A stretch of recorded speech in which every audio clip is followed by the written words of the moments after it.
Isang magandang umaga sa inyong lahat, guys. Welcome back po, Topi Manalo ulit. At panibagong adventure po tayo.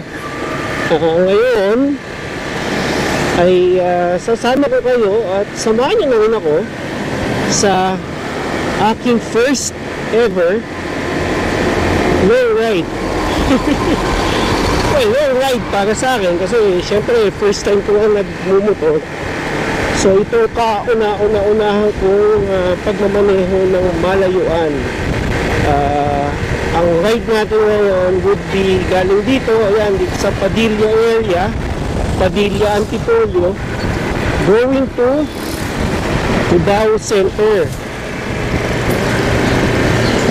Yes, pupunta po tayo ngayon sa Cubao. Papasok ako sa office ko sa may Araneta Center. And isasama ko kayo sa ride natin.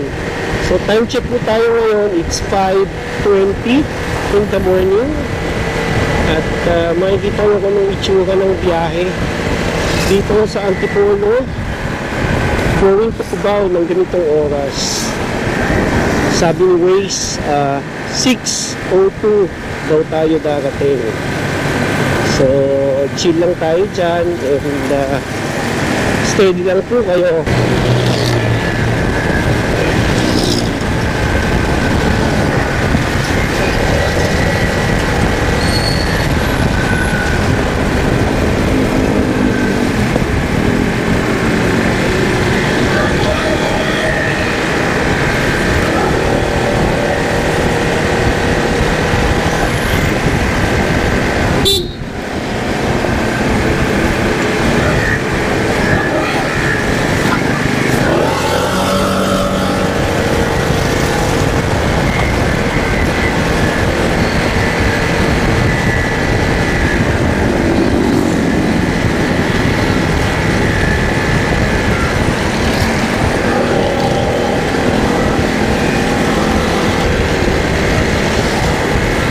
Yan, dito na po tayo sa Sun Valley. Ayan, Sun Valley Highlands East.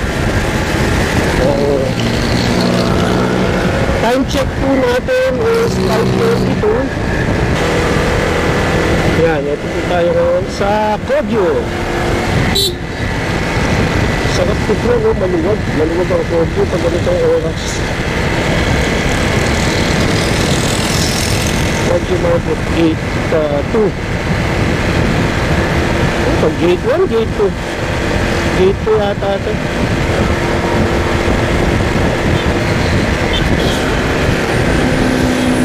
So, pala, naka-gloves din tayo ngayon, no? Pinagamit sa akin ni Cyril yung gloves niya. So, mukhang nakaramdaman ko parang vibration, parang nanginginig yung kamay. Hindi ko nakaramdaman ngayon. So far, tignan natin hanggang mamaya kung anong pakiramdam. Pero mukhang masarap nga talagang naka-gloves. Yun yata yung purpose nun.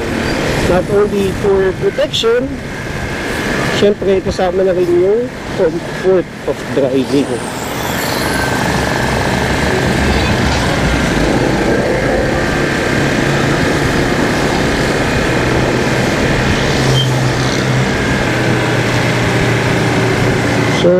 According to Waze, 6 AM daw tayo darating sa Araneta Center.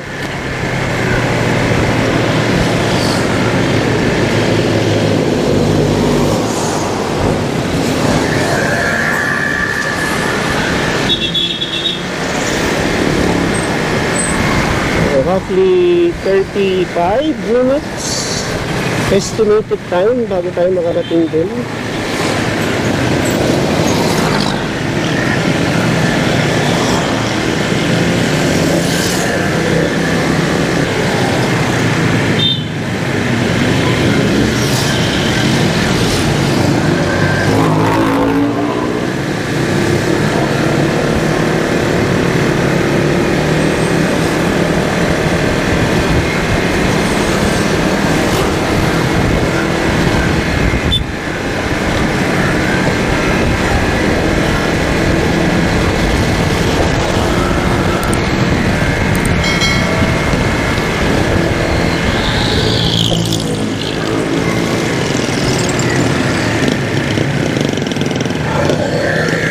sa kaliwa ko, yun yung papuntang Blue Mountain. Ayan, pupuntang ng white na car. Bakit po yan ang Sumulo. Kung alam niyo yung sa may paikot-ikot sa Antipolo, paakyat Sumulo. Malapit sa Paris Point. Ayan, dyan yung daan.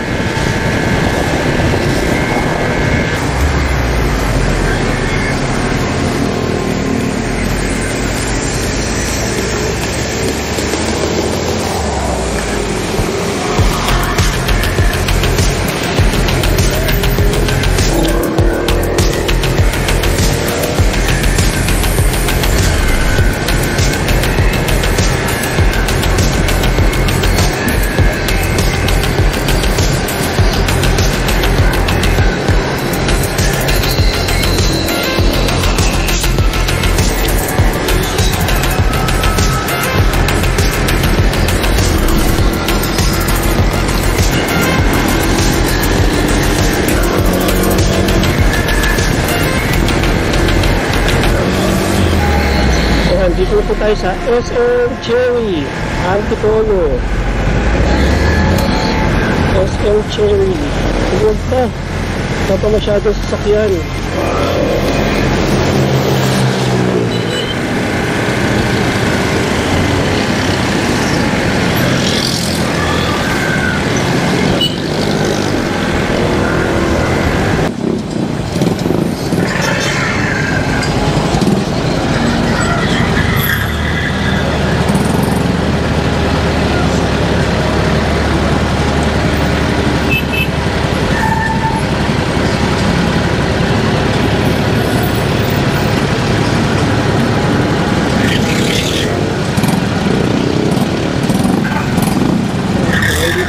Sa Masinag. Ha? Go na po. Go na. Bakit wait ka? May enforcer na nagpapago. Honest minsan, yung mga ganyan. Parang imbis na makatulong, nakakadagdag sa cost ng traffic eh. Napapa-abante sila ng gano'n. Yun ko kasi, bakit nyo naman nilahayaan yung traffic light na gumana on its own. Kaya nga nandyan yan eh. Matalas yan. Matalas ko nakikita ko yan. Kahapon lang na umuwi ako sa may Aurora yung Katipunan. Tagal namin nakatigil. Kasi yung mga enforcers, nakikialam, pinatigil ko nun. Nakadalawang green light. Nakadalawang green light ako bago kami umabante. Tanong mo yun, hindi mo maintindihan ko ano yung objective nila.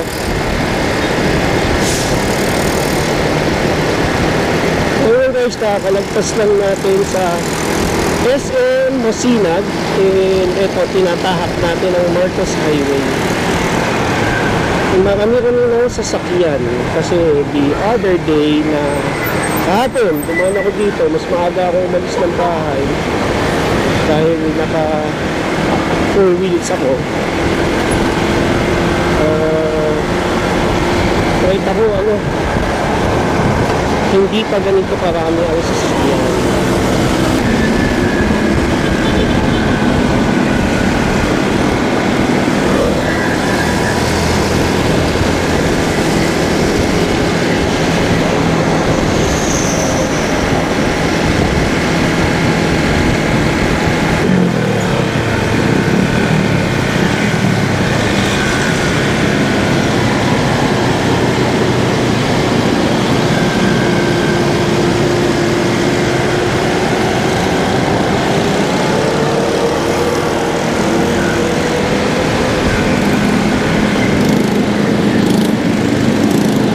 We are approaching yung intersection ng Gil Fernando and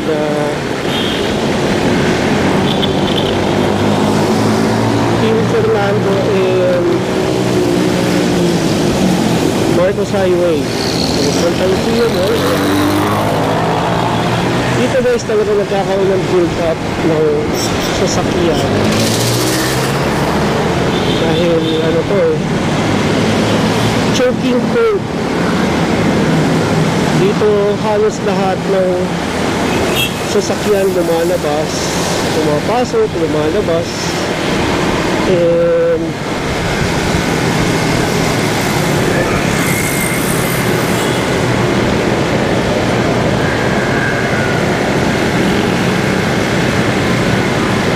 nagsisiksikan sila.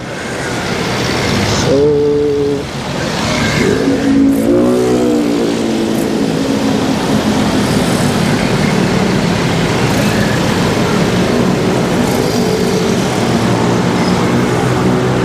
itong part na to naman is yung De La Paz, De La Paz. Ayan, De La Paz yan, galing Marikina. So choking point din po yan dahil lumalabas na mga taga Marikina, eh dyan tumaraan.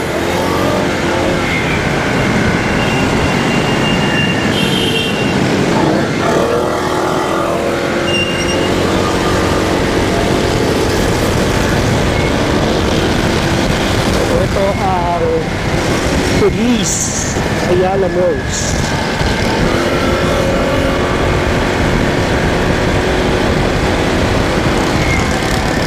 Ligaya.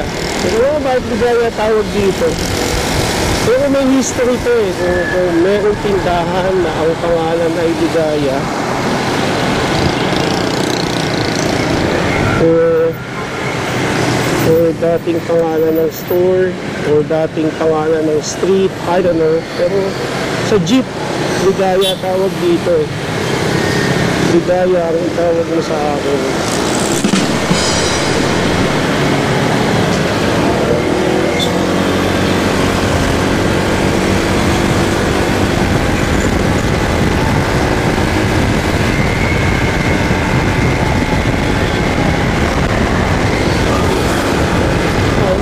Dito so nagkaroon na po ng build up ng sasakyan dito sa Marcos Highway approaching Santolan Station. Santolan Station ng LRTA. Yan yung papunta right pa yan.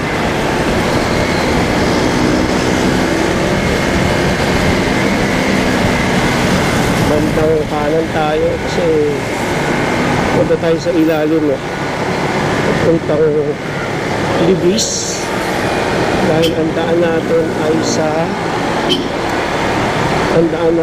sa Boni Serrano. Boni Serrano Avenue.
Dito, madalas ang build up dito sa sasakyan.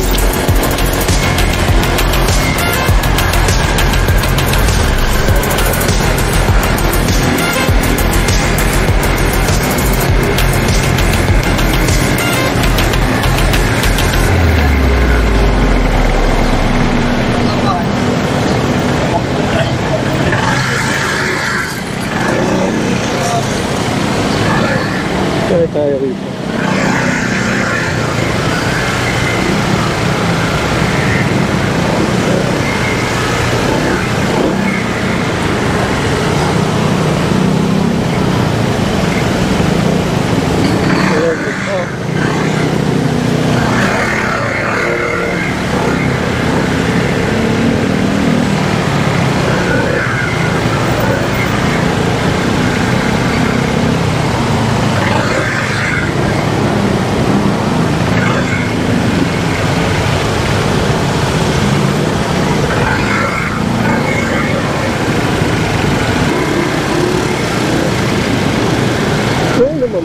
Bakit nagtitigil?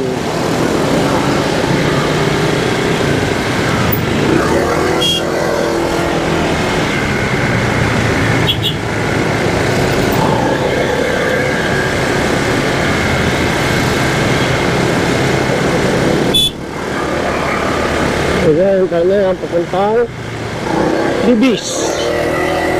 Sila nag-request ng traffic. Kung pa-diretso, maluwag naman. Pero siyempre, mapamotor, mapakotse, sarili lang iisipin.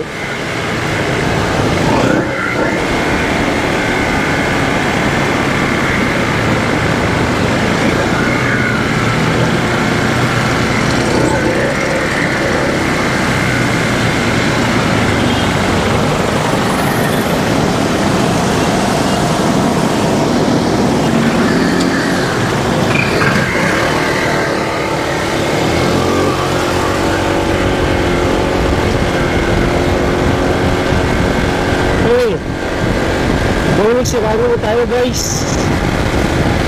Tumagpas tayo sa traffic light ng sirado ng Katipunan. Ito, ginahal ko na ito. So,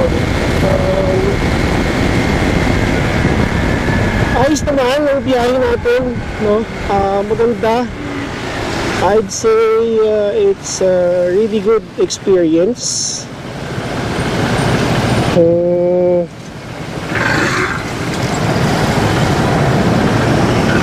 Nakakapanibago, siyempre first time, pero awa ng Diyos,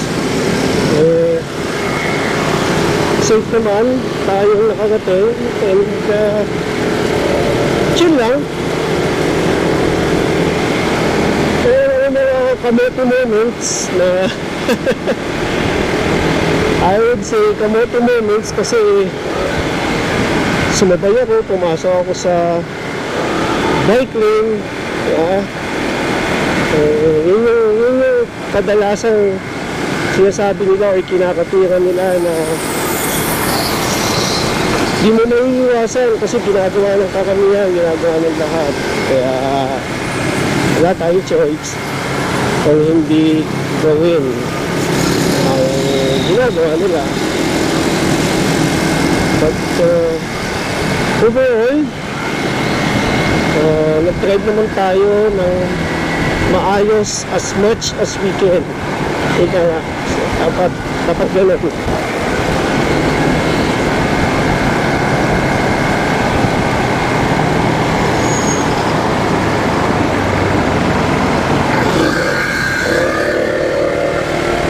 Ayan, dito tayo sa medyo tahimik na daan. I don't know kung anong tawag dito.